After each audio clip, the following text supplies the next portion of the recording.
वबरकातुहू। Stage पर मौजूद मजलिस इत्तेहादुल मुस्लिमीन के तमाम जिम्मेदारान, आज जो फिरदौस फातिमा रमजानी खान के महिला आघाड़ी के इस दफ्तर का इनॉग्रेशन होने जा रहा है, मैं बहुत बहुत मुबारकबाद पेश करता हूं उन्हें। मुझे खुशी है कि आज इतनी बड़ी तादाद के अंदर मेरी माएँ और बहनें मेरे सामने बैठी हुई है। लोग कहते थे मुझसे कि तुम जीते कैसा, तो मैं उनसे कहता था कि ये मेरी माँओं की दुआएं थी मेरे साथ में।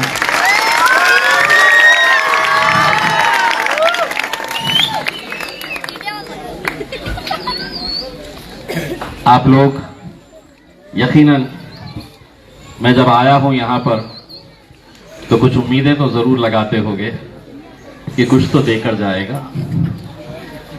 तो आज सबसे पहले मैं कुछ बोलने से पहले आपको ये बता दूं कि जिस रास्ते से मैं चलकर आया हूं वो रास्ते की हालत बहुत खराब है। इंशाअल्लाह अगले 15 दिनों के अंदर आपकी इस पूरी रोड का काम मैं शुरू करवा दूंगा।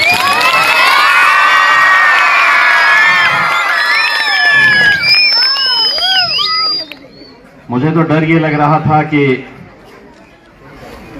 हमारी बहन फिरदौस फातिमा जब खड़ी हुई बात करने के लिए, तो मैं ये सोच रहा था कि अब तो 1-1.5-2 महीने बचे हुए हैं, ये क्या क्या मांग लेंगे और मैं क्या दे सकूंगा।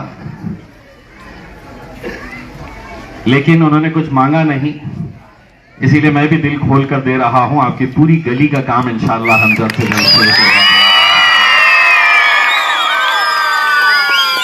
आज हमें यकीनन मेरे बारे में जो तारुफ किया जा रहा था, आप बखूबी जानते हैं कि कैसे कैसे लोगों से मैं घिरा हुआ हूं। लेकिन कहीं ना कहीं मुझे मालूम है ऊपर वाला मेहरबान है, आप लोगों की दुआएं साथ में है। और सबसे बड़ी बात यह है कि अगर मैं ये हिसाब लगाऊं कि सबसे ज्यादा मुझे कौन चाहते हैं, तो मुझे ये बच्चे चाहते हैं।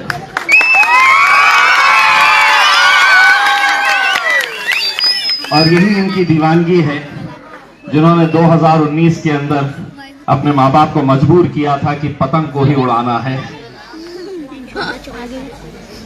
आपको मेरे बारे में बताते हुए कि 2 दिन पहले औरंगाबाद के रेलवे स्टेशन से एक नई रेलवे गाड़ी शुरू हो रही है।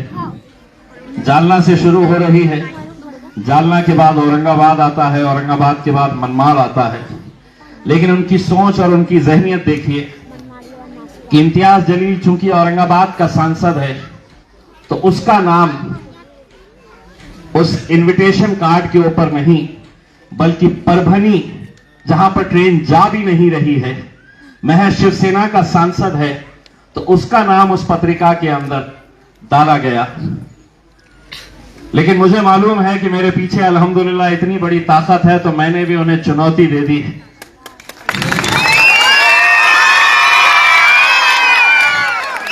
और 2 टूक लहजे के अंदर मैंने उन्हें साफ कर दिया कि अगर उस पत्रिका के ऊपर अगर मेरा नाम नहीं रहा, तो मैं भी देखूंगा कि ये ट्रेन यहां से कैसे गुजरती है।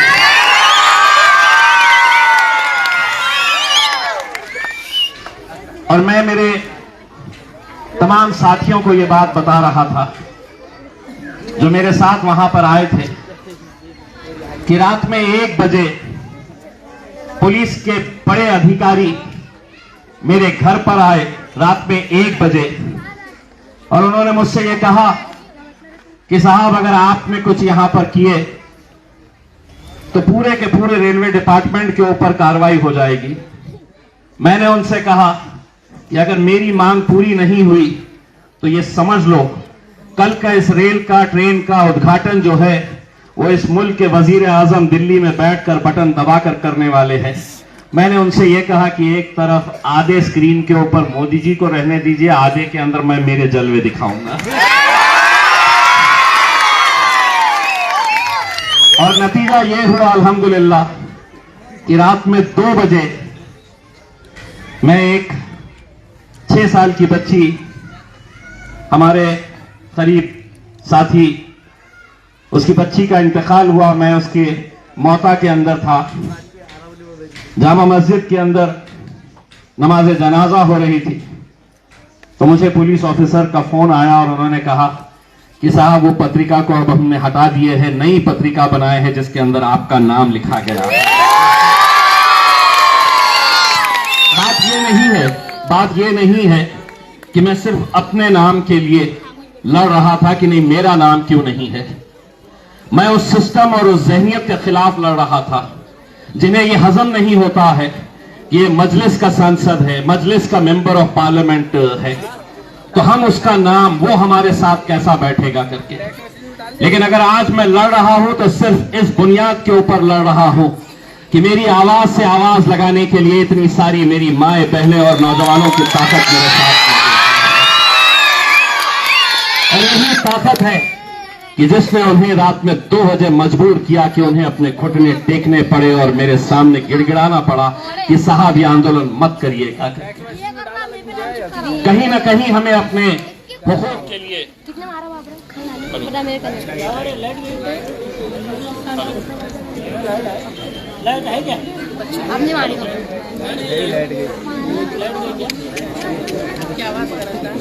तो लाइट चले गई है। मैं यहाँ पर कुर्सी पे बैठे बैठे जैसे ही बैठा तो इन खूबसूरत वायरों के ऊपर मेरी नजर गई और मैंने इनकी तस्वीर खींच के अभी इसी वक्त मैंने जो एग्जीक्यूटिव इंजीनियर है उनको ये डाला हूँ। ये रहमानिया कॉलोनी के अंदर लटकते हुए वायर जो है ये क्यों है, जबकि हजारों करोड़ रुपया सिर्फ लाइट के विभाग के पास आया है। वो इसलिए कि आधा पैसा वो कहां लेकर जाते हैं, लेकिन अब तस्वीर मैंने डाला हूं तो कुछ ना कुछ तो असर जरूर होने वाला है।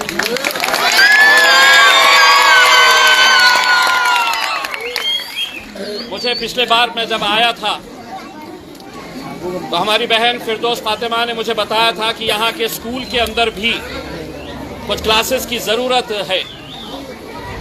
मैं आपको इतना बताना चाहता हूं कि हमसे बोलते नहीं है। मैंने म्युनिसिपल कमिश्नर को एक निवेदन दिया हूं और उनसे ये कहा हूं कि औरंगाबाद का सबसे खराब जो स्कूल है जो महानगर पालिका चलाती है, सबसे खराब, कि जहां पर क्लासेस नहीं है, बेंचेस बराबर से नहीं है, टूटी फूटी दीवारें हैं, लेकिन बच्चे वहां पर पढ़ने के लिए आ रहे हैं।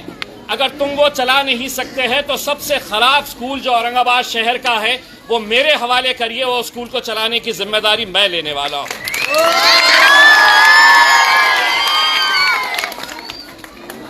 तो इसीलिए मैं आप लोगों से ये कहना चाहता हूं कि आप लोगों की दुआएं मेरे साथ थी, मजलिस के साथ थी। मजलिस को इस मुकाम के ऊपर अगर किसी ने पहुंचाया है जिसके बारे में कहते थे लोग कि नहीं कैसे जीत कर आएगा, मैं ये कहता था कि जीत और हार की बात नहीं है, हम मेहनत करने का काम करेंगे। जीत और हार का जो भी फैसला है वो अपने रब पर छोड़ेंगे।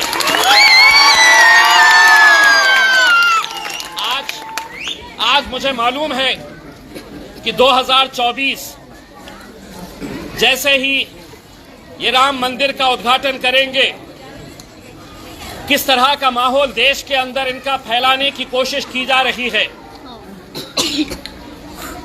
और उसके बाद हो सकता है कि 2 महीने या 2.5 महीने या 3 महीने के अंदर ये इलेक्शन हो जाए। तमाम राजनीतिक पार्टियां ये कोशिश कर रही है कि हम औरंगाबाद की सीट के ऊपर दोबारा कैसे कब्जा किया जाए, और मैं उन्हें यही बताता हूं कि तुम पूरी ताकत लगा लो, इंशाअल्लाह औरंगाबाद से अब मजलिस को कोई नहीं हरा सकता। एक भाजपा का बड़ा नेता मुझे दिल्ली में मिला और दिल्ली में मिलकर उसने मुझसे ये कहा कि महाराष्ट्र के अंदर 48 सीटें हैं लोकसभा की, और उन 48 सीटों के अंदर उसने ये कहा कि हमारी कोशिश है कि हम 47 सीटें हम भाजपा वाले जीत कर लेकर जाएंगे। 48 में से 47 सीटें, तो मैंने उससे कहा एक सीट मान गए हो ना कि वो इम्तियाज जलील की ही रहने वाली है। तो पहले से ही हार मान चुके हैं कि यहां पर कुछ नहीं होने वाला, कोई दाल नहीं गलने वाली है, क्योंकि 2019 के अंदर मैंने देखा मेरी बुजुर्ग माएं अंदर जाकर जब आती थी तो यकीनन वोट के साथ साथ वो एक दुआ भी पढ़कर आती थी। और मैं लोगों को यही कहता हूं, लोग वोटों से जीतते हैं, मैं दुआओं से जीतता हूं। मैं सिर्फ आप लोगों से यह अदबन गुजारिश करना चाहता हूं कि अभी बहुत काम बाकी है। ये सफर वैसे ही अधूरा है। हमने पूरी ईमानदारी के साथ इन 5 सालों के अंदर, चाहे वो लोकसभा के अंदर आवाज उठाना हो, सड़क के ऊपर उतरकर लड़ना हो, मुझे इस बात का फख्र है कि जब औरंगाबाद शहर का नाम बदली थी कि जिन्होंने 22 दिन तक सड़क के ऊपर बैठकर उसका विरोध किया, हमने, सरकार इनकी है, हुकूमत इनकी है, ये समझते हैं कि जो चाहे वो हम कर सकते हैं। लेकिन मैंने उनको कहा कि इम्तियाज जलील औरंगाबाद शहर में पैदा हुआ था और इंशाअल्लाह औरंगाबाद शहर के अंदर ही मरेगा। बस आप लोगों की दुआएं, आप लोगों की ताकत, आप लोगों का साथ चाहिए। जाते जाते सिर्फ इतना कहना चाहूंगा कि आम खास मैदान के ऊपर 2 तारीख से लेकर 19 तारीख तक एक फेस्टिवल हम मनाते हैं, जहां पर मैं ये नौजवानों को एक प्लेटफॉर्म देता हूं कि खेल कूद के अंदर भी अपना ध्यान दो। कब तक मोबाइल के ऊपर बैठे रहोगे, कब तक यूट्यूब देखते रहोगे, कब तक रील बनाते रहोगे, व्हाट्सएप के ऊपर अपना वक्त कैसे जाया करते रहोगे। अगर ये नौजवान भी अगर खेल कूद के अंदर आए तो हम एक इतना बड़ा प्लेटफॉर्म उनको दे रहे हैं। क्रिकेट का टूर्नामेंट हो रहा है, पहला प्राइज जो है वो 8 लाख रुपए का है। पूरे महाराष्ट्र के अंदर कोई इतना बड़ा प्राइज नहीं देता है। फुटबॉल के अंदर इतने बड़े बड़े प्राइजेस दे रहे हैं। मकसद यही है कि नौजवान बच्चों को खेल की तरफ भी हम खींच के ला सके। और चूंकि मेरी माएं और बहनें हमेशा मेरे साथ रही है, तो आम खास के दूसरे ग्राउंड के ऊपर एक बहुत बड़ा फूड फेस्टिवल भी ऑर्गेनाइज किया जा रहा है। आप लोग भी आइए। और मैंने इस बार जो खेल का जो मैदान है, जहां पर क्रिकेट खेला जाएगा, फुटबॉल खेला जाएगा, मैंने खास तौर से इस बार मस्तूरात के लिए भी, हमारी माएं और बहनों के लिए भी एक विशेष स्टैंड, एक स्पेशल स्टैंड बनाया हूं। उसका मकसद यह है कि जिस गली का, जिस गरीब मोहल्ले का बच्चा वहां पर इतने बड़े ग्राउंड के ऊपर खेल रहा है, मैं चाहता हूं कि उसकी मां भी आए और देखे कि उसका बेटा कितने फख्र के साथ वहां पर खेल रहा है।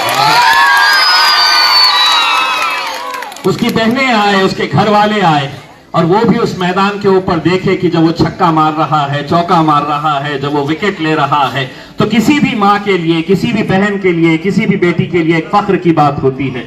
तो आप लोग भी आइए।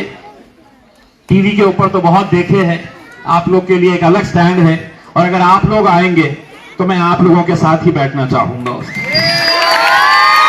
बस एक बार फिर से मैं तमाम हमारे मजलिस के जिम्मेदारों को बहुत बहुत मुबारकबाद पेश करता हूं कि यहां पर ये जो ऑफिस खोला जा रहा है, वो सिर्फ एक ऑफिस, 4 दीवारी ना रहते हुए हम यहां से कितने अच्छे काम, भलाई के काम, लोगों के काम आ सकते हैं, किस किस तरह से लोगों की जो भी अड़चन हो, उन्हें यह मालूम होना चाहिए कि ये हमारा दफ्तर है, जहां पर हम गए तो हमारे मसलों का हल निकल सकता है।